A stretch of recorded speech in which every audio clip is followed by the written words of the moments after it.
Cuando te hablan del miedo creíble de regresar a México, usualmente están hablando de actos de violencia o de seguridad.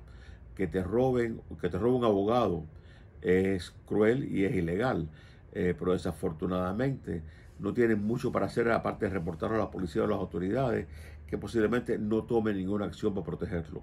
Ahora, si el abogado no solamente los robó, no solamente la ha extorsionado, pero los ha amenazado, entonces sí puede ser una causa para que lo dejen entrar.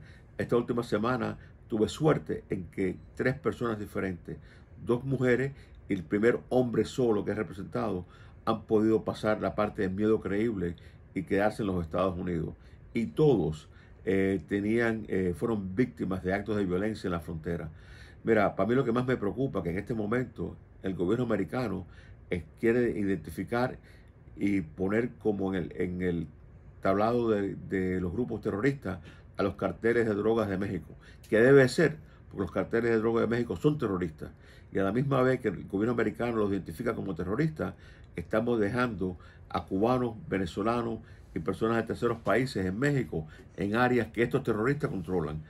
Así que hasta cierto punto mi preocupación más grande, no solamente el robo y las extorsiones que pasan con cubanos que tienen que depender no solamente en abogados, pero en agentes de la aduana mexicana y en la policía mexicana que también les roban y les hacen extorsiones, pero que están siendo abandonados en áreas controladas por el cartel de droga, que son grupos terroristas. Willy, y si se tiene la documentación de estas amenazas, de estas extorsiones, ¿cómo es el proceso de llegar a la frontera, presentar lo que deben hacer los migrantes? Bueno, primero que nada, cuando llegan a la frontera, pueden explicar lo que le ha pasado y pueden pedir protección.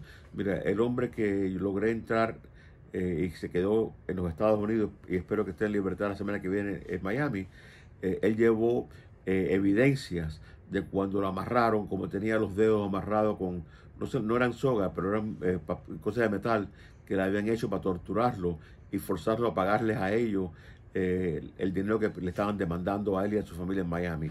¿Qué es lo que pasa? La fotografía de las manos de él, todavía las heridas que tenía en sus manos, pues fue lo que ayudó a que él se pudiera quedar en detención en los Estados Unidos. A veces solamente la historia de lo que te ha pasado es suficiente.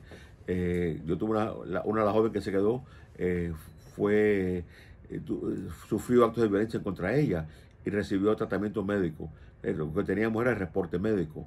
Mira, la evidencia que uno lleva, sea evidencia de tratamiento médico, sea evidencias de denuncia a la policía, sea fotografías de cómo lucían los golpes que le han dado, las manos como estaban maltratadas, ayudan a poder demostrar lo que ha ocurrido para ellos. Pero bajo la ley, solamente el testimonio fuerte, convincente y real de ellos sería suficiente para que puedan entrar a los Estados Unidos. Lo que pasa es que hasta qué punto los oficiales de asilo que hacen las entrevistas están mirándolo de una forma favorable. Igual que te digo, el señor que se quedó en los Estados Unidos, él vino con otro joven que había sufrido las mismas cosas que él, pero fueron entrevistados por 2 oficiales diferentes. Uno se quedó, otro fue regresado. Que vamos a lo que me frustra a mí más con los miedos de México, y es que es al azar. Depende de cuál sea el oficial que te entrevista, depende de cómo esté ese día. Es imposible predecir lo que va a pasar, ya que 2 jóvenes, los 2 sufrieron las mismas circunstancias, tenían las mismas evidencias, uno se quedó y el otro fue regresado. Parte de lo que me frustra a mí en este momento, lidiar con el MPP y el miedo de regresar a México. Porque no solo basta con el relato, sino incluso hasta como el oficial de inmigración que tenga que escucharlo, y ya parte de la experiencia de ese propio oficial. Algunos van a creer, otros no.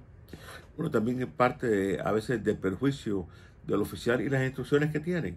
Vamos a estar muy claros, Daniel. Las instrucciones que hay es que mantengan a las personas en México. ¿Por qué? Porque ¿cuál es el fin?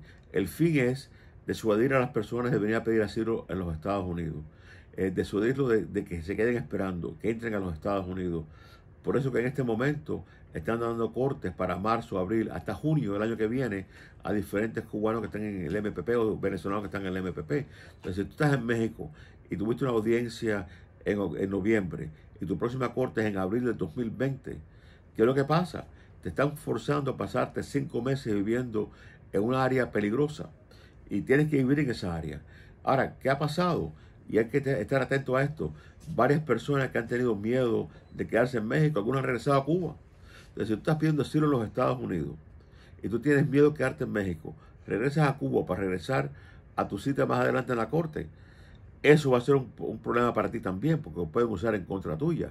Y hay personas que están buscando algún tipo de estatus en México, tú lo has reportado.